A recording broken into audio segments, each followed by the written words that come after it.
সারা রাত ধরে নামাজ পড়িয়া চোখ পুরান নাগাল বানাইয়া সকালবেলা যদি মানুষের ধমকি করে কথা বলে কেউ মানে কষ্ট ধাক্কা দেন, ওই নামাজ কার লেগে পড়ছিলেন? আল্লাহর লেগে। আল্লাহ বলে আমার বান্দা যেখানে বেজার আমি আল্লাহ। আল্লাহ পাক বলেন দুটি জিনিস আমার কাছে সবচেয়ে বেশি না পছন্দনীয়। এক নম্বর হলো আশিরকু বিল্লাহ, আমি আল্লাহর সাথে শিরক করা। ওমাই ইউশরিক বিল্লাহি ফাকান্নামা খাররা মিনাস সামাই ফাতাকতাফুহু আত-তায়রু আও তাহবু বিহি রিহু ফি মাকানিন সাহিক। ইন্নাল্লাহা লা ইয়াগফিরু আন ইউশরাকা বিহি ওয়া ইয়াগফিরু মা দুনা যালিকা লিমান ইয়াশা। ওমাই ইউশরিক বিল্লাহি ফাকাদ দাল্লা দালালান বাঈদা।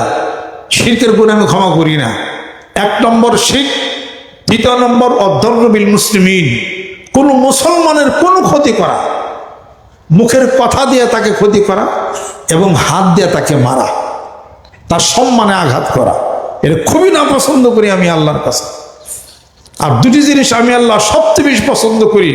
আল ঈমানু বিল্লাহ, আমি আল্লাহর প্রতি খালেস ঈমান, সুবহানাল্লাহ।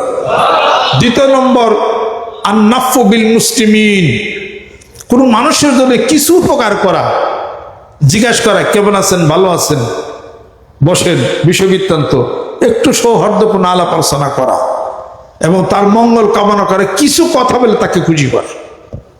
আল্লাহ বলেন এটা আমার কাছে সবচেয়ে বেশি প্রিয় আমার বান্দারে আমল, সুবহানাল্লাহ।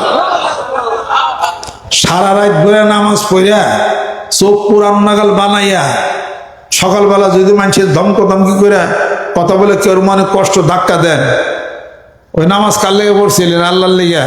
আল্লাহ বললেন আমার বান্দা যেখানে বেজার আমি আল্লাহ বেজার। ছোটর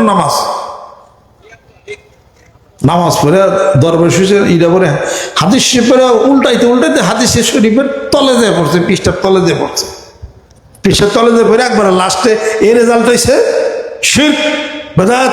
হ্যাঁ কাফের, তো বলছি কাফের। একজন ওয়াজ আমি শুনলাম মেজর আজহারি সাহেবরা কাফের করতেছে, সাক্ষাৎ থেকে জিজ্ঞেস করছে আপনি ওনার কাফের বলছে? হ্যাঁ বলছি তো কাফের। আজহারি সাহেব কাফের, অমুকে কাফের, সব হলো কাফের। আমরা ডরে দিছি কোন সময় যা কইব যে আমরাও কাফের। কোনো সমস্যা নাই, কই যত ভারত কবরে হিসাব যে কাফের বলে দুনিয়াতে সে নিবে না, মহান মাবুদ নিবে।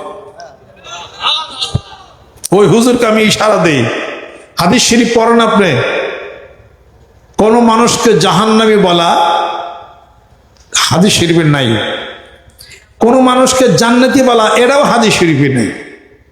আর যাকে জাহান্নামী বলতেছেন আপনি এমন কথা কার্যকলাপে কাফের বলতে জাহান্নামী বলতেছেন, তার জীবনে দুইটি ধারা হইতে পারে।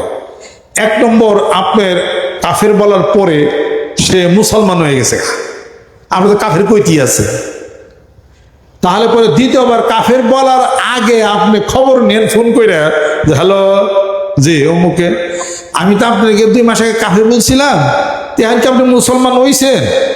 যদি না হয়ে থাকেন তাহলে ফিরা করে কাফের কম, তো ফিরা কাফের করার আগে ফোন করে লইন,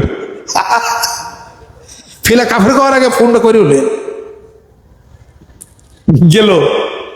দ্বিতীয় নম্বর হাদিস শরীফের মধ্যে আসছে যে তুমি জাহান্নামী বইল না, কারণ ওই লোকটা জীবনের শেষে এমন একটা ভালো কাজ করবে আমি আল্লাহ রাজি খুশি হয়ে যাব, সে জাহান্নামী থেকে তাকে জান্নাতি দিব। কাজে একটা জান্নাতি মানুষ সে তুমি কাফের বলা। ইন্নামাল আমালু বিল খাওয়াতিম, শেষ ভালো যার সব ভালো তার। জোরে কোন সুবহানাল্লাহ। আর এমন মানুষের বেশটা বেশি করে না, হাজা উসফুর মিন আসাফিরিল জান্নাহ। আরে বেশটা কয় না যে জান্নাতি জীবনের শেষে এমন কাজ করবে সে জাহান্নামে যাবে, জান্নাতি কারে কও? কাজে কেউ যদি জাহান্নামী হ্যাঁ বলছি তো কাফের, কাফের তো কও যে এটা ফিরা কাফের করার আগে মিজানুর আজহারী সাহেবের ফোন করে নিও যে আমি তো কাফের কইছিলাম, আপনি কি ভালো হয়েছে?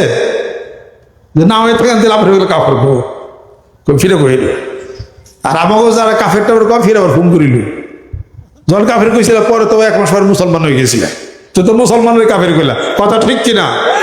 এই ধরনের আলাপ আলোচনা বদ্ধ করে সৌহার্দ্যপূর্ণ একটা পরিবেশে মানিকগঞ্জ দরবার শরীফের নেতৃত্বে শান্তি প্রতিষ্ঠার লক্ষ্যে এর আয়োজন করা হয়েছে। যেরকম সুবহানাল্লাহ।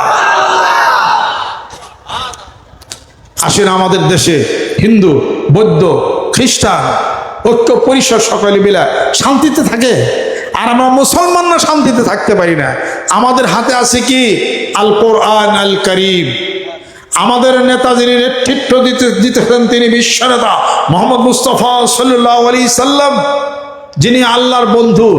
তার মতো একজন মানুষের নেতৃত্বে থেকে হাদিস শরীফ পেয়ে, কোরআন শরীফ হাতি পেয়ে আমরা মারামারি করি, আমরা দূরত্ব সৃষ্টি করি, শরম লজ্জা নাই? কথা ঠিক কিনা বল? এই জন্য তো আল্লাহ পাক আমাদের উপরে বালা মুসিবত চাপাই দিয়েছেন। ভালোবাসি, সম্মান করি, শ্রদ্ধা করি এবং আতিথেয়তা করি, কথাতে কষ্ট না দে, ভালোবাসাবাসি প্রতিষ্ঠা করি। আল্লাহ পাক বলেন তোমাদের রিজিক বাড়াই দেব, আমি শান্তি প্রতিষ্ঠা করে দেবো। জোরে কল সুবহানাল্লাহ।